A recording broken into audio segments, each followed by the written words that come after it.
வணக்கம் நண்பர்களே.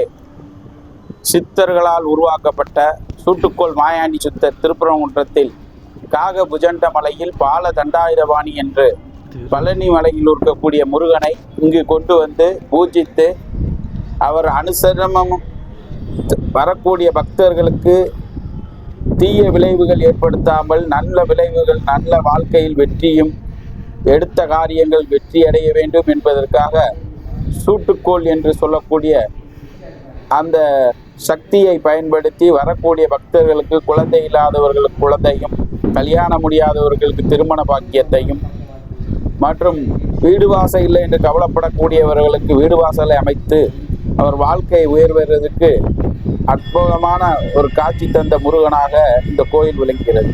சித்தர்கள் அனுசரமும் பூஜித்து வந்த இடம் இது. அற்புதமான காட்சி.